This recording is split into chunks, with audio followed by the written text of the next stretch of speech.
아멘. 우리 하나님께 영광의 박수 올려 드립니다. 오늘날 우리를 두렵게 하는 여러 가지 소식들이 있습니다.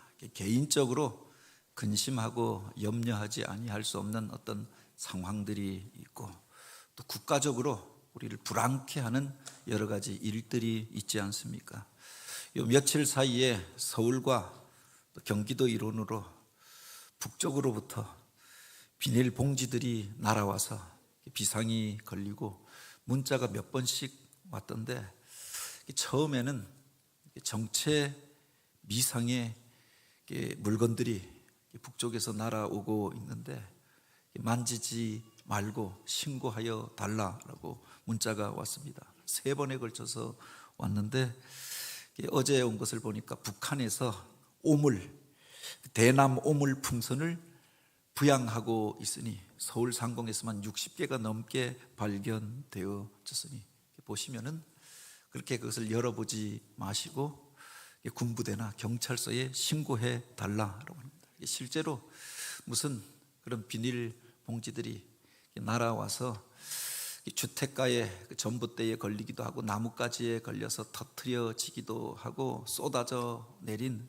그곳에서 여러 가지 쓰레기와 오물들이 가득 담긴 것들이 터져 버린 겁니다. 경상남도에서도 이것이 발견되어졌다. 그러니까 광범위하게 그렇게 이것을 남쪽으로 보내었던 겁니다.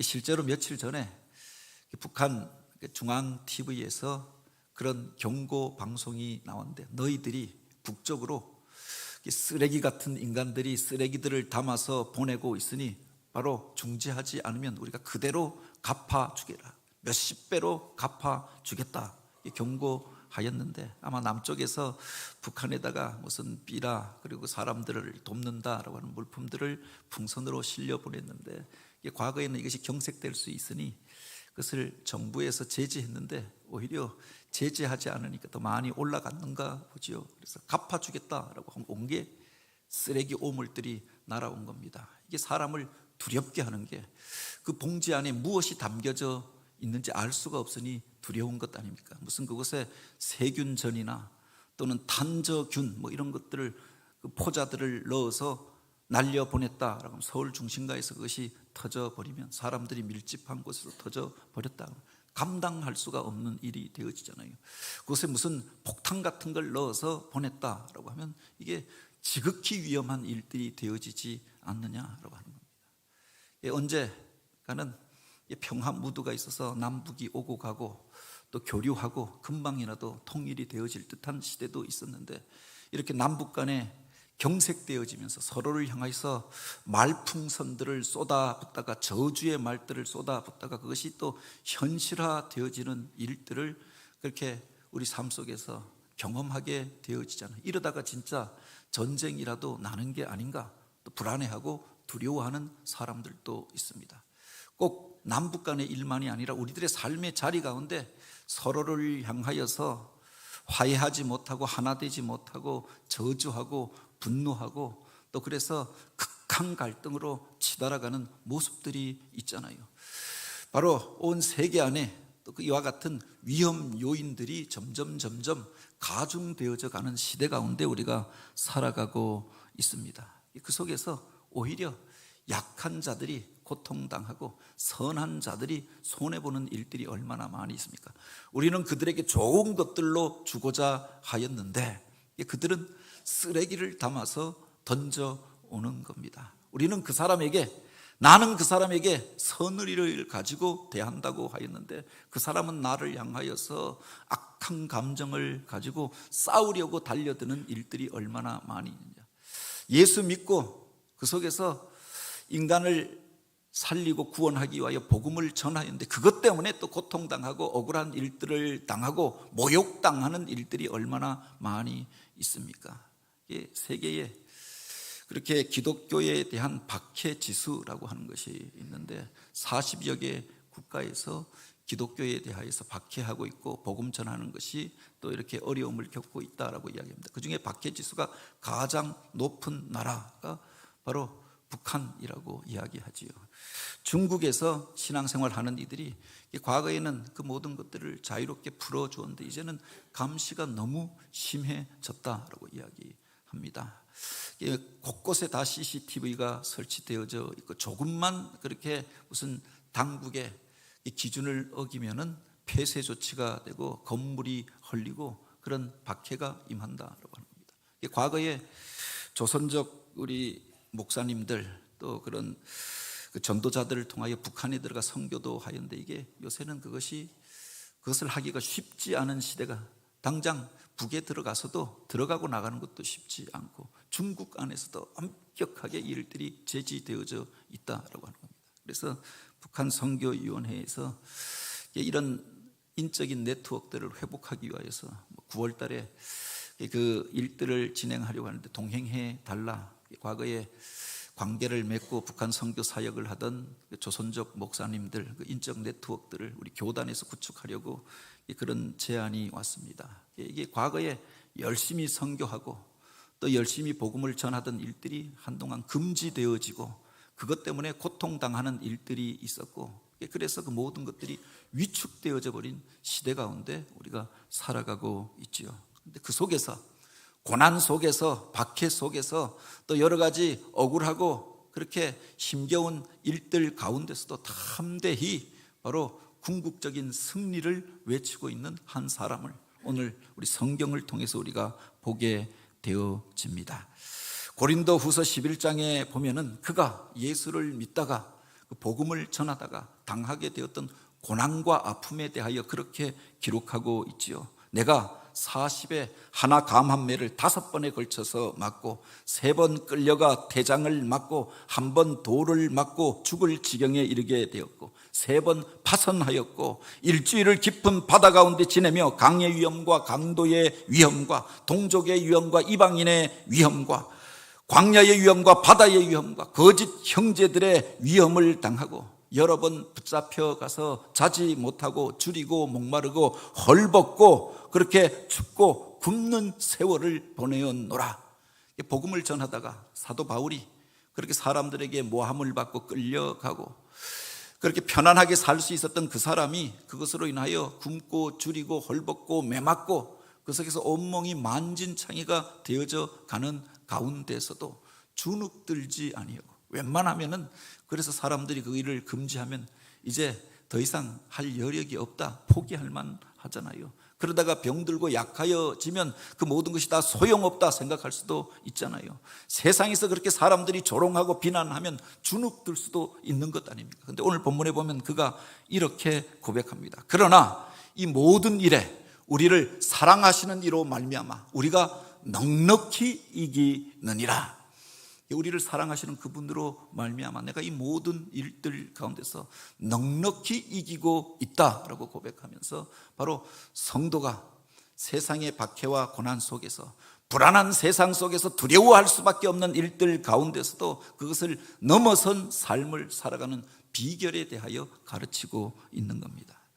이전에 우리 신앙의 선배들이 예수 믿다가 그런 박해당하는 일들이 있었잖아요. 이성봉 목사님이 공산주의자들에게 끌려가서 매를 맞고 고문을 당하고 내가 계속 예수를 믿으면 이곳에서 쥐도 새도 모르게 죽여버리겠다 협박할 때 담대히 그들에게 천국 복음을 전합니다. 그러니 그들이 내가 천국이 있음을 우리 앞에서 증명하여 보이라.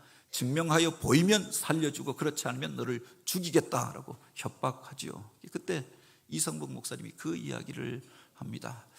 천국 본점이야 내 소관이 아니니 내가 다 당장 보여줄 수는 없지만 천국 지점은 내 안에 있으니 내가 당장이라도 보여주겠노라. 겉옷을 벗고 내 심장을 열어보라. 내 속에 있는 그 평안과 기쁨을 너희들이 보게 될 것이다. 매를 맞고도 기뻐하고 그 속에서 협박하는 자들 앞에서도 담대하고 그 평강을 누리면서 자기 안에 있는 천국에 대하여서 증거하였다라고 합니다. 저들이 어쩌지 못하고 바로 이 목사님을 풀어주었다라고 하는 것 아닙니까? 철원 성결교회 목사님에 대하여 이야기하였는데 그분이 순교하실 때에 이게 바로 그들이 천황 앞에 나아가서 천황이 세상의 모든 왕들 위에 최고의 왕이다라고 하는 것을 인정하면 살려주겠다라고 이야기합니다. 한 번만 신사참배를 하면 살려주겠다라고 이야기합니다. 그런데 저는 왕이 아니요 참으로 이 세상을 다스리시는 분은 하나님 한 분밖에 없으니 일본의 천황도 죽으면 하나님 앞에 가서 심판을 받게 될 것이다.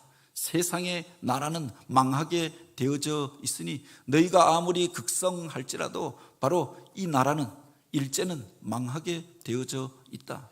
그 일로 인하여서 그들에게 매타작을 당하고 온몸이 찢겨지고 죽여지는 가운데서도 신앙을 지켰던 것 아닙니까? 신앙의 선배들이 그렇게 고문당하고 고난당하면서도 그 속에서도 바로 믿음을 지키고 신앙을 지킬 수 있었던 이유가 무엇이냐, 그것을 넘어서서 천국을 소망할 수 있었던 이유가 무엇이냐라고 하는 겁니다. 오늘 본문에 보면 사도 바울은 이렇게 이야기합니다. 그런즉 이 일에 대하여 우리가 무슨 말을 하리요? 만일 하나님이 우리를 위하시면 누가 우리를 대적하리요? 가장 중요한 근거가 바로 여기에 있었음을 보게 되죠. 세상에 수많은 갈등이 있고 우리를 두렵게 하는 일들이 있습니다. 그것을 넘어선 승리를 확신하는 이유가 과연 어디에 있느냐라고 하는 겁니다. 하나님이 우리를 위하시면, 다른 말로 하면 그 하나님이 나의 편이 되어 주시면 내가 무엇을 두려워하겠는가, 바로 이 말이 아닙니까? 천지 만물을 만드신 하나님, 이 역사를 주관하시는 하나님, 결국 우리 인생과 역사에 대하여 심판하실 그 하나님이 나를 위하신다, 나의 편이 되어 주신다, 내가 무엇을 두려워하겠는가? 여호와는 내 편이시라 내가 무엇을 두려워하리요? 사람이 내게 어찌 하겠는가? 시편 기자는 그렇게 고백하잖아요. 다윗이 그가 나라를 위하여 충성하고 사울을 위하여서 진심으로 대하였습니다. 그런데 사울 왕은 그를 시기하고 질투하잖아요. 점점 인기가 올라오니까 내 권자를 빼앗아 갈 것처럼 생각해서 그를 죽이려고 합니다. 그래서 사람들을 보내고 죽음의 위기들을 넘기게 되잖아요. 그런데 그가 이 고백을 하는 겁니다. 여호와는 나의 편이시라 내가 두려움이 없나니 사람이 내게 어찌하랴. 천만인이 나를 둘러 에워쌀지라도 하나님이 나를 도우시니, 결국은 하나님께서 그를 일으켜 세우시고 원수의 목전에서 바로 승리의 찬송을 부르게 될 것을 확신하였던 것 아닙니까? 하나님이 내 편이 되어 주시면, 하나님이 나를 도우시면 그가 결국 승리하게 될 줄 믿으시기 바랍니다. 이 세상에 어떤 일도 줄이 없으면, 백이 없으면 그 일을 이루기가 쉽지 않다라고 이야기합니다. 전에 있던 그 교회에서 연합회 일들을 하게 되어졌는데, 그 지역 연합회 총무일도 한 2년 보고 또 나중에는 연합회 회장도 하였는데, 연합 행사를 하려고 현수막을 걸었습니다. 부활절 연합 예배 현수막을 교회마다 걸었는데, 이걸 이제 시청에서 나와서 불법 현수막이다 다 철거해 갔던 겁니다. 연합 행사 현수막을 교회마다 다 철거해 버렸다라고 하는 이야기를 들었습니다. 그래서 항의를 했지요.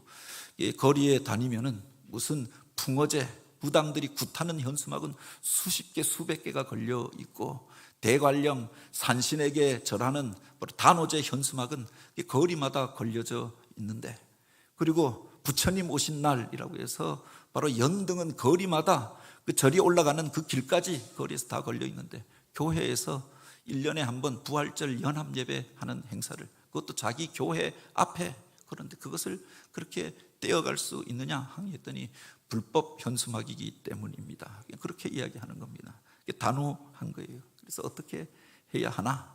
나중에 교회 시의원 하시는 집사님에게 이야기를 했던 겁니다. 그러니 하루아침에 해결되어집니다. 시청에서 전화와서 현수막들을 가져가셔서 그렇게 있던 자리에, 제가 달아줄 수는 없고 그렇게 목사님들 오셔서 찾아가시면 됩니다. 그리고 나중에는 오히려 시청 직원이 찾아와서 그 이야기를 합니다. 연합 행사하는데 무엇을 도와줘야 하나요? 그러니까 줄이 없이 빼기 없이 자기들끼리 일하려고 하니까 안 되다가 줄 하나를 동원하였더니 시의원이 투입되어지니까 일의 상황이 바뀌어지는 겁니다. 잘하면 시장님이 오실 수도 있습니다. 이렇게 이야기가 되어지는 겁니다. 세상에서도 시의원만 동원되어져도 안 되던 일이 되어지는데 국회의원, 대통령이 동원되어지면 어떤 일들이 가능하겠는가? 대통령도 함부로 자기가 관여하지 못할 일에 관여했다가 문제가 되어지는 세상입니다. 그런데 만군의 하나님, 천지 만물을 다스리시는 분, 모든 일들의 최종 결정자가 되시는 그분이 나의 백이 되어주시고 나의 줄이 되어주신다라고 하면 우리가 무엇을 두려워하겠느냐? 내 능력 차원에서 보고 세상의 수준에서 우리가 생각하니까 두려워하고 걱정하고 근심하며 살았던 것 아닙니까? 전에 부교육자로 사역하던 교회에 한 집사님이 원래 가난하고 결혼할 때 그 단칸 지하 월세방에서 시작하였는데 반지하 방에서 살면서 아이들이 크니까 이제 아이들에게 그것도 남자아이 여자아이가 있고 그러니까 방이 3칸은 필요한데 반지하에서 그렇게 음습하고 곰팡이가 피고 하니까 늘 기관지가 안 좋고 지상으로 올라갔으면 좋겠는데 방 3칸 있는데 살았으면 좋겠는데 전셋집을 알아봐도 벌써 10수년 전인데 다 1억 2억 하는 겁니다. 지금은 더 올랐겠지요. 그런 집을 얻을 수가 없더라라고 하는 겁니다. 그래서 기도를 부탁하였는데 나중에 연락이 왔습니다. 그런 집이 나서 계약을 하려고 하는데 전세도 아니고 살려고 하는데 1억도 되어지지 않는 집이 나왔다. 이게 웬 횡재인가?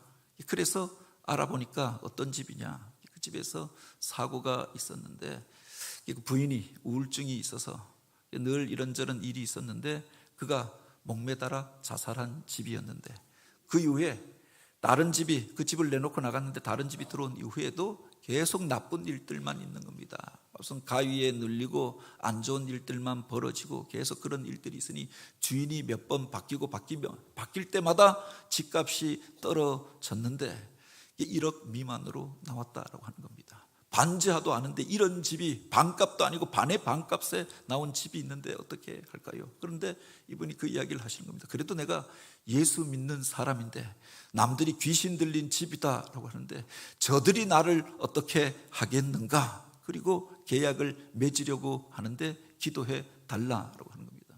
기도하고 계약을 맺고 나중에 그곳에 가서 교역자들이 입주 예배를 드리고 축복하고 온 적이 있습니다. 그런데 그 이후에 아무 문제도 없고 오히려 편안하여 잘 되고 아이들이 좋은 학교 가고 결혼하고 좋은 일들만 벌어지는 겁니다. 하나님이 위하시면 이 귀신이 어떻게 할 것인가? 가장 크신 그분이, 가장 능력이 많으신 그분이 그의 백이 되어 주시는데 버르들이, 어둠의 세력들이 어떻게 그 집을 틈타고 그들을 향하여서 해코지를 하겠는가라고 하는 겁니다. 그 하나님이 나의 백이 되어주시고 나의 줄이 되어주시고 나를 돕고 계심을 믿으시기 바랍니다. 바로 오늘 본문에 보면 그렇게 이야기합니다. 자기 아들을 아끼지 아니하시고 우리 모든 사람을 위하여 내어주신 이가 어찌 그 아들과 함께 모든 것들을 우리에게 은사로 주시지 않겠느냐. 가장 좋은 것을 이미 우리에게 주셨습니다. 우리를 귀히 여기셔서 사랑하셔서 우리를 구원하기 위하여 독생자 예수 그리스도를 이 땅 가운데 보내어 주시지 않았습니까? 그냥 보낸 것이 아니라 당신의 생명을 내어 주시기까지 우리를 사랑하여 주셨습니다. 가장 귀한 것을 내어 주셨는데 하물며 그 작은 것들로 인하여서 인색하게 하시겠느냐라고 하는 겁니다. 제가 우리 처갓집에 유일한 사위입니다. 아들이 셋 있고 뚝 떨어져서 우리 집사람이 막내 딸인데 우리 장인 어른도 목회를 평생 하셨고 엄하시고 보수적인 분이시고 그런데 바로 우리 처갓집 가면 장인 어른한테 대놓고 이런저런 이야기를 하는 사람이 저밖에 없습니다. 어려서부터 무슨 선거철이 되면은 장인 어른이 너희들 다 1번 찍어라 그러면은 가서는 진짜 뭐 찍었는지 모르지만 아무도 여기 방문하는 사람이 없었고 무슨 행사가 있어서 식당 가서 이야기하면은 장인 어른이 짜장면 12개, 탕수육 2개 하면 그게 끝입니다. 아무도 여기에 대해서 방문하지 않았는데 사위가 들어와서 그런 이야기를 하는 거예요. 좋은 날인데 그렇게 짜장면 먹어서야 되겠습니까? 난 라조기, 양장피 이런 거 시키면 안 될까요? 이게 뭐든 긴장하는 겁니다. 그런데 그 외동딸 아들을 그렇게 애지중지하던 딸을 내어 주었는데 그에게 양장피 이것 때문에 그에게 얼굴을 붉히시겠느냐. 가장 귀한 것들, 그래서 사이가 오면은 씨암탉을 내어 준다라고 이야기하잖아요. 가장 귀한 아들을 우리를 위하여 내어 주셨습니다. 그런데 다른 사소한 것들로 인하여서 그분께서 우리를 외면하시겠느냐라고 하는 겁니다. 너희 중에 누가 아들이 떡을 달라 하면 돌을 주며 생선을 달라고 하면 뱀을 내어 주겠는가? 악한 자라도 자기 자식이면 좋은 것으로 줄 알거든. 하물며 하늘에 계신 너희 아버지께서 구하는 자에게 좋은 것으로 주시지 않겠느냐. 바로 하나님께서 오늘 우리에게 구하는 그에게 좋은 것들로 주실 줄 믿으시기 바랍니다. 오늘 우리에게 부족한 것들이 있습니까? 근심하고 염려하는 것들이 있습니까? 그 하나님 앞에 맡기고 기도하시기 바랍니다. 너희가 얻지 못하면 구하지 아니하였기 때문이요, 구하여도 얻지 못하면 정욕에 쓰려고 잘못 구하였기 때문이라. 야고보 기자는 그렇게 이야기합니다. 우리가 구하지 아니하여서 그런다고 그 문제가 해결되겠는가? 그래서 포기하고 지나간 일들이 얼마나 많이, 근심만 염려하다가 끝나버린 일들이 얼마나 많이 있습니까? 하나님 앞에 맡기고 기도함으로 그 능력과 은사를 경험하는 삶을 살아가게 되길 원합니다. 구하여도 얻지 못하면 정욕에 쓰려고 잘못 구하였기 때문이다 라고 했습니다. 행여나 우리가 구하여도 되어지지 않는 일들이 있다고, 내 안에 내 정욕과 내 욕심과 세상적인 가치관을 따라 구하였던 것은 없는가? 점검하고 하나님이 기뻐하는 것들로 구하여서 그 은혜의 풍성함을 누리며 살아가는 저와 여러분이 되길 원합니다. 그 하나님께서 우리의 백이 되어주시고 나의 보혜사가 되어주시고 나의 변호사가 되어주십니다. 그러니 누가 고발하리요? 누가 정죄하리요? 죽으실 뿐만 아니라 다시 살아나신 이는 예수 그리스도시니 그는 하나님 우편에 계신 자요 우리를 위하여 간구하시는 자시니라.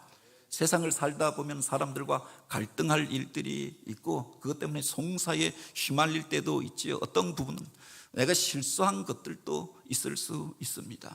어떤 일들은 무고하게 악한 자들이 믿음의 사람들을 향하여, 의인을 향하여 이렇게 그 악한 말들을 만들어내고 고발하는 일들도 있죠. 그래서 사람들이 걱정하고 염려하게 되어지는 것 아닙니까? 그런데 바울은 그렇게 이야기합니다. 누가 능히 하나님께서 택하신 자들을 고발하리요? 의롭다 하신 이는 하나님이시니 누가 정죄하리요? 하나님이 우리를 의롭다 하여 주시고 당신의 자녀 삼아 주시고 이미 천국 백성 삼아 주셨음을 믿으시기 바랍니다. 그를 성령을 보내어줘서 돕고 계시고 그가 말할 수 없는 탄식으로 우리를 위하여 간구하신다라고 했습니다. 요한이 박해의 시대 가운데 보았던 환상이 있습니다. 예수 믿는다는 이유 때문에 감옥에 갇히고 매를 맞고 순교를 당하던 시대, 그는 밤모섬이라고 하는 곳에 억류되어져서 갇히게 되어졌던 것 아닙니까? 그곳에서 답답한 마음으로 나도 이렇게 내 인생이 끝나버리는 것인가? 대체 하나님의 뜻은 무엇인가? 구하고 기도하게 되어졌는데 하나님께서 하늘의 환상을 보게 하여 주셨던 것 아닙니까? 하늘에 열려진 문을 보게 하시고 그 위에서 먼저 간 성도들이 하나님을 찬양하고 예배하는 것들을 보게 하십니다. 영광의 면류관을 쓰고 하나님을 찬양하는 흰옷 입은 모습으로 정결한 모습으로 변화되어져서 하나님 앞에 나가는 수많은 성도들의 모습을 보게 됩니다. 그런데 그 앞에 보니까 보좌에 앉으신 이가 바로 이 세상의 모든 것들을 통치하시고 심판하심을 깨닫게 되어지는데 그 앞에 어린 양 되신 예수 그리스도께서 우리를 위하여 간구하고 계시더라라고 하는 겁니다.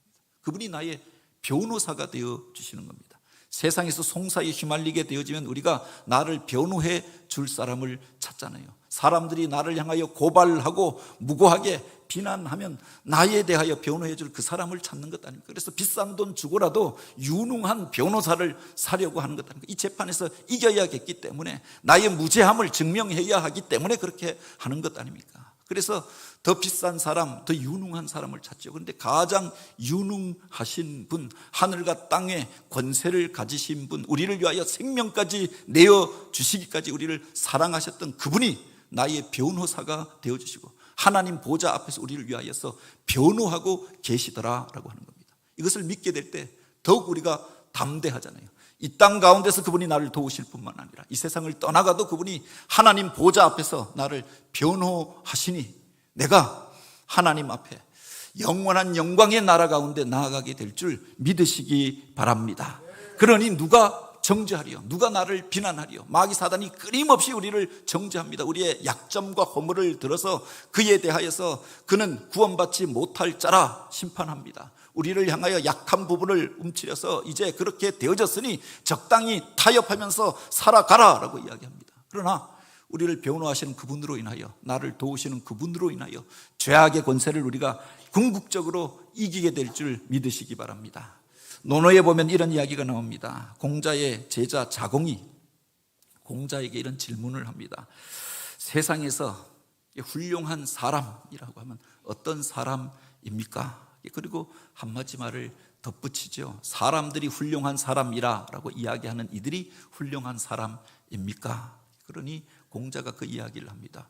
사람들이 훌륭하다라고 이야기해도 그것이 사람들을 속이는 것일 수도 있으니 허위와 가식을 쓰고 사람들의 마음과 눈을 속일 수 있으니 그를 훌륭하다고 할 수는 없느니라 라고 이야기합니다. 반대로 이제 자공이 질문합니다. 그러면 사람들이 나쁜 사람이다 비난하는 그 사람이 나쁜 사람입니까? 또 그렇게 이야기합니다. 사람들 가운데 악한 자가 그에게 대하여 나쁜 모략을 하고 공격할 수도 있으니 그래서 무고하게 그렇게 오명을 쓰는 사람도 있으니 그 사람들이 나쁘다고 해서 다 나쁜 사람은 아니다 라고 이야기합니다. 그러니 다시금 이 제자가 공자에게 질문합니다. 그러면 진짜 훌륭한 사람은 어떻게 구분할 수 있습니까? 그러니 바로 이 이야기를 하여 주죠. 훌륭한 사람, 진짜 좋은 사람, 그 좋은 사람이 훌륭하다 인정하는 그 사람, 그가 훌륭한 사람이고, 행여나 나쁜 사람이 나쁜 사람이다 비난하는 이가 있거든 그가 좋은 사람일 수 있음을 기억하라 라고 하였다. 누가 그를 평가하느냐에 따라서 평가의 기준이 달라진다라고 하는 겁니다. 세상 가운데 오염된 가치관을 가지고 비난한다고 하여서 그것이 우리가 나쁜 사람이 되고 정죄받을 제목이 되는 것이 아니다라고 하는 겁니다. 중요하신 것은 하나님 앞에 인정받는 자, 온전하신 분, 거룩하신 분, 의로우신 하나님이 우리를 옳다 인정할 때 그가 의로운 자로 인정받게 되는 줄 믿으시기 바랍니다. 지난 주간에 우리 교단 총회장, 부총회장 선거가 있었습니다. 우리 지방회 장로님이 부총회장이 되셨어요. 세 번째 출마였는데 이번에 압도적으로 당선이 되신 겁니다. 넉넉히 이기게 된 겁니다. 그런데 작년에 지방에서 많은 분들이 도와주셨는데 이렇게 부총회장 선거에서 지신 이후에 여러 가지 어려운 일들이 있었습니다. 그런데 많은 분들이 그 이야기를 합니다. 올해 어떻게 왜 바뀌어지게 되었는가? 그런데 그 이야기들을 하시는 겁니다. 선거를 지휘하는 그분을 추천하는 사람들이 바뀌어졌다라고 합니다. 작년에는 우리 교단에 정치한다라고 하는 장로님들 이런 분들이 나서서 선거운동을 하니까 많은 분들이 그 사람 보고 그렇게 그 장로님도 그런 사람이 아닌가 해서 안 찍었는데 올해는 그 장로님 이렇게 노성배 장로님이 부총회장이 되셨는데 선거대책본부장을 맡으신 분이 있습니다. 우리 하봉호 장로님이 바로 이 일들을 지휘하고 총괄 진행했는데 사람들이 그렇게 운동하시는 분들을 보니까 바로 노성배 장로님 이분을 찍어줘야겠다. 그분은 잘 모르지만 운동하시는 분들을 보니까 좋은 분들이 그 운동을 하더라라고 합니다. 누가 그를 추천하고 누가 그의 운동을 하느냐에 따라서 결과가 달라지게 되어지는 거죠. 존귀하신 그분, 의로우신 그분, 거룩하신 하나님이 나를 위하여서 운동하고 계시고 나를 지지하시고 나의 편이 되어주심을 믿으시기 바랍니다. 그러니 세상이 나를 어떻게 하겠느냐라고 하는 겁니다. 사람들이, 악한 자들이 비난합니다. 때때로 오해도 받고 그것으로 인하여 고난 당하기도 합니다. 그런데 그 하나님이 나의 든든한 백이 되어주시고 나를 변호하실 뿐만 아니라 나를 후원하고 계시니 결국은 그가 승리하게 될 줄 믿으시기 바랍니다. 본문에 보면 바울이 바로 이 이야기를 합니다. 하나님께서 바로 우리와 함께 하심을 믿게 되어졌을 때 세상에 이와 같은 환난과 고난이 문제가 되어지지 아니함을 이야기하는 겁니다. 누가 우리를 그리스도의 사랑에서 끊으리요? 환난이나 공고나 핍박이나 기근이나 적신이나 위험이나 가리랴. 7가지 항목이 나옵니다. 우리 믿음을 방해하고 오늘 우리를 주저하게 하고 또 그 속에서 어둠 가운데로 몰아가는 요소들이 있지 않습니까? 환난과 공고가 있고 핍박과 기근이 있고 적신과 위험과 칼의 위협들이 있습니다. 그런데 이것이 두렵지 않는 이유가 있다라고 합니다. 하나님이 나와 함께 하시니 누가 우리를 그리스도의 사랑에서 끊을 수 있겠는가? 내가 확신하노니 사망이나 생명이나 천사들이나 권세자들이나 현재일이나 장래일이나 능력의 높음이나 깊음이나 다른 아무 피조물이라도 우리를 우리 주 예수 그리스도 안에 있는 하나님의 사랑에서 끊을 수 없느니라. 바로 그 하나님이 나를 도우시니 세상의 권세가 어찌 하겠는가? 세상의 그 문제가 나를 가로막을 수 없음에 대하여 고백하고 있는 거지요. 살다 보면 힘든 일도 있고 믿음 지키고 살다가 손해보는 일들도 있고 억울하게 사람들에게 오해받는 상황도 있습니다. 그러나 하나님은 아시니 그 하나님이 나의 편이 되어주시니 바로 이것을 믿고 확신하게 될 때 넉넉히 이기는 삶을 살게 되어지는 거지요. 주기철 목사님이 고난 당하고 감옥에 가서 그렇게 박해를 받으면서 죽음을 앞두고 마지막 면회를 찾아왔는데 그 이야기를 하는 겁니다. 마지막으로 하실 말씀이 없습니까? 교인들이 찾아가 부를 때 따뜻한 숭늉 한 그릇 나에게 가져다 주시오. 그리고 그 숭늉 한 그릇 먹고 온 성도들 축복하고 이 세상을 떠나갔다라고 하죠. 억울한 일들 당하고 매맞고 찢기고 아프고 고통 속에서도 그 여유로움이 어디에서 나왔는가? 하나님이 나와 함께 하시니 저들이 나를 어떻게 하겠느냐? 살면은 복음을 전하고 이 진리의 말씀을 증거할 것이요 죽으면 영원한 천국에 가서 영광의 면류관을 얻게 될 것이니 저들이 나를 어떻게 하겠는가? 세상이 어떠하지 못하는 믿음의 사람들, 그들의 이 위대한 모습을 우리가 기억하고 쫓아가게 되길 원합니다. 마틴 루터가 종교개혁을 일으켰습니다. 그 일이 쉽지 않았잖아요. 견고한 가톨릭의 벽이 그 앞에 놓여져 있었고 대적자들이 일어났고 그를 향하여 살해의 위협들을 가하여 옵니다. 로마 가톨릭 당국에서 가만 있지 아니하면 내 가족과 너와 관계된 모든 사람들을 몰살시켜 버리겠다. 그 속에서 잠시 위축되어지고 주눅들기도 하였죠. 그런데 그가 의지하였던 말씀이 있었다라고 하는 겁니다. 그의 친구의 후배였던 멜랑키톤이 그에게 편지를 보냅니다. 우리가 발견한 이 복음은 하나님께서 우리에게 주신 진리임을 우리가 믿지 않습니까? 우리가 믿는 것은 하나님께서 우리에게 약속하여 주신 말씀이 아닙니까? 그 진리는 변하지 아니함을 믿으시기 바랍니다. 그리고 마지막에 그가 반복하여 썼던 구절이 있다라고 하죠. 하나님이 우리를 위하시면 누가 우리를 대적하리요? 우리를 사랑하시는 그분으로 말미암아 우리가 넉넉히 이기느니라. 두려운 일들이 있습니까? 걱정되는 일들이 있습니까? 불안한 세상 가운데에서 그렇게 우리를 침체케 하는 문제들이 있습니까? 그 속에서 오늘 우리가 그것으로 인하여 주눅들고 침체에 빠지는 자가 아니라 문제를 넘어선 삶을 살아가게 되길 원합니다.